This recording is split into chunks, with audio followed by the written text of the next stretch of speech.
2026 বিধানসভা নির্বাচনের আগেই মমতা বন্দ্যোপাধ্যায়ের গলা শুকিয়ে গেছে। মমতা বন্দ্যোপাধ্যায় ভয় পেয়ে গেছে এবং এটা তিনি নিজেও বুঝতে পেরে গেছেন। 2026 বিধানসভা নির্বাচনে তার হার হতে চলেছে, অর্থাৎ টিএমসি দলের হার হতে চলেছে এবং নবান্নের গদি তিনি হারাতে চলেছেন এবং নবান্নের গদি দখল করতে চলেছে বিজেপি। এটা এক প্রকার নিশ্চিত হয়ে গেছেন এবং এটা মমতা বন্দ্যোপাধ্যায় নিজেও বুঝতে পেরে গেছেন। কারণ যে কথাটা আজকে তোমাদেরকে বলবো সেটা শুনে তোমরা অবাক হবে। বিহারের সামনেই নির্বাচন রয়েছে, এই বছরই নির্বাচন হবে এবং সামনেই নির্বাচন রয়েছে। সেখানে কিন্তু নির্বাচন কমিশনের দ্বারা ভোটার লিস্ট সংশোধন বিল যেটা সেটা ভোটার লিস্ট সংশোধন করা হচ্ছিল, সেখানে ধরা পড়েছে 35 লক্ষ ভুয়া ভোটার। বিহারে ধরা পড়েছে বাংলাদেশি ভুয়া ভোটার 35 লক্ষ ধরা পড়েছে বিহারে। ভাবা যায় বিহারে 35 লক্ষ, তাহলে পশ্চিমবঙ্গে কত হতে পারে তোমরা ভিডিওর কমেন্ট বক্সে জানো, সেটা তোমাদেরকে তো অবশ্যই বলবো। কত বাংলাদেশি পশ্চিমবঙ্গে রোহিঙ্গারা ঢুকে রয়েছে, ঠিক আছে। 35 লক্ষ যদি বিহারে ধরা পড়তে পারে, পশ্চিমবঙ্গে কত ধরা পড়বে? তো এবার নির্বাচন কমিশন কিন্তু স্থির করেছে পশ্চিমবঙ্গেও কিন্তু ভোটার লিস্ট সংশোধন যে নীতি কিংবা বিল বলো সেটাকে লাগু করবে এবং সংশোধন করবে ভোটার লিস্ট, এবং তখনই বোঝা যাবে যে পশ্চিমবঙ্গে কত ভুয়া ভোটার রয়েছে, কত বাংলাদেশি রোহিঙ্গা রয়েছে, যাদেরকে মুখ্যমন্ত্রী মমতা বন্দ্যোপাধ্যায়ের সরকার ভোটার লিস্ট প্রদান করেছে, আধার কার্ড প্রদান করেছে ভুয়া, এবং তাদেরকে পশ্চিমবঙ্গে থাকতে দিচ্ছে এবং আমাদের যে অধিকার সেটাকে তারা দখল করছে এবং তারা দখলে রয়েছে বর্তমানে পশ্চিমবঙ্গের। প্রায় কত যে হবে তার কোনো ঠিক ঠিকানা নেই। এগুলো শুনেই কিন্তু মমতা বন্দ্যোপাধ্যায় ভয় পেয়ে গেছে। এবার এই 35 লক্ষ ভুয়া ভোটার বিহারে বাদ গেছে, ভয় পেয়েছে মমতা বন্দ্যোপাধ্যায়। এবং পশ্চিমবঙ্গে যদি ওই যে ভোটার লিস্ট সংশোধন নীতি চালু হয়ে যায় তাহলে কিন্তু অনেক ভোটার বাদ চলে যাবে। যে ভোটারগুলো মমতা বন্দ্যোপাধ্যায়কে এতদিন ভোট দিয়ে আসছিল তারা কিন্তু ভোট দিতে এবার পাবে না। সমস্তটাই তোমাদের সঙ্গে শেয়ার করতে চলেছি। 2026 বিধানসভা নির্বাচনের আগেই কি মমতা বন্দ্যোপাধ্যায়ের খেল খতম হতে চলেছে, সমস্তটাই এই প্রতিবেদনে পাবে। পুরো ভিডিওটা দেখার চেষ্টা করবে। চ্যানেলে যদি নতুন হও অতি অবশ্যই চ্যানেলটাকে সাবস্ক্রাইব করে পাশে থাকা বেল আইকনটাকে প্রেস করে দেবে। যখনই আমি নতুন ভিডিও আপলোড করবো তার নোটিফিকেশন সর্বপ্রথম পেতে অতি অবশ্যই চ্যানেলটাকে সাবস্ক্রাইব করে দেবে। তো ফার্স্ট অফ অল বলে রাখি, বিহারে 35 লক্ষ ভুয়া ভোটার ধরা পড়েছে। এবার পশ্চিমবঙ্গের পালা। সামনে 2026 বিধানসভা নির্বাচন রয়েছে। বিধানসভা নির্বাচনের আগেই কিন্তু ভোটার লিস্ট সংশোধন নীতি কিন্তু চালু করতে চলেছে নির্বাচন কমিশন। এটা অবশ্যই চালু করা দরকার, কারণ পশ্চিমবঙ্গে আমরা প্রত্যেকদিন নিউজ চ্যানেলে দেখতে পাচ্ছি কোনো না কোনো রোহিঙ্গা মাওবাদী ঢুকে রয়েছে পশ্চিমবঙ্গে, ঠিক আছে। বাংলাদেশিরা ঢুকে রয়েছে পশ্চিমবঙ্গে, প্রচুর প্রচুর বাংলাদেশি ঢুকা রয়েছে এবং তারা বড় বড় পোস্টে চলে গেছে। কেউ এমপি হয়ে গেছে, কেউ নেতা হয়ে গেছে, কেউ বড় বড় WBCS অফিসার হয়ে গেছে, কেউ পুলিশ হয়ে গেছে।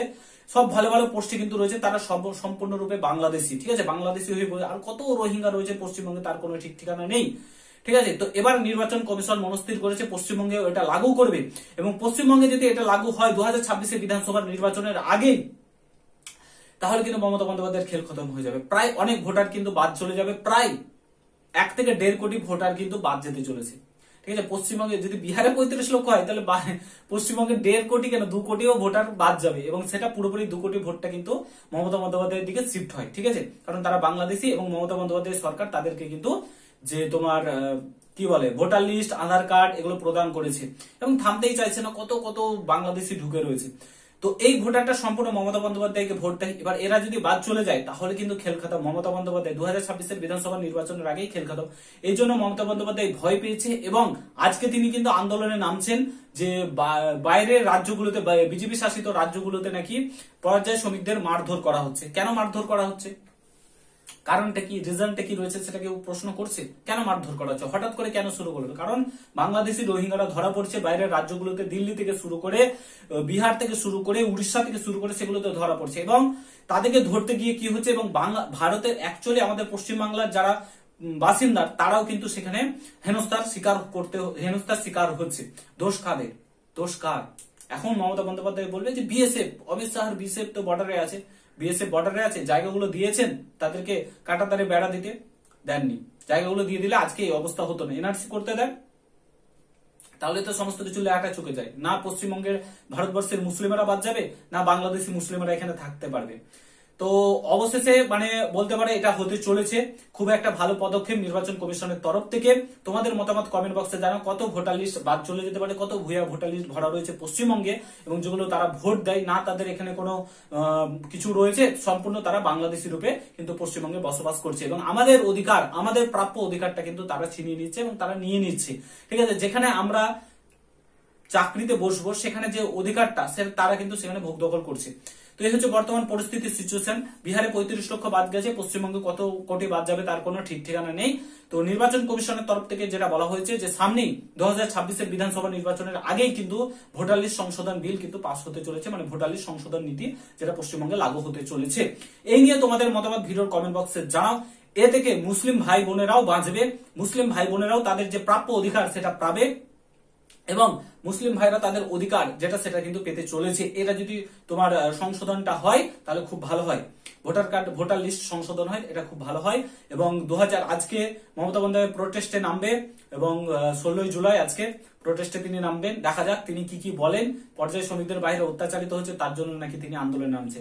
আর এদিকে 26,000 চাকরি বাতিল গেল, তাতে তার কোনো যায় আসে না। রাজ্যের বেকারত্বের হার বেড়ে যাচ্ছে, তাতে কোনো যায় আসে না।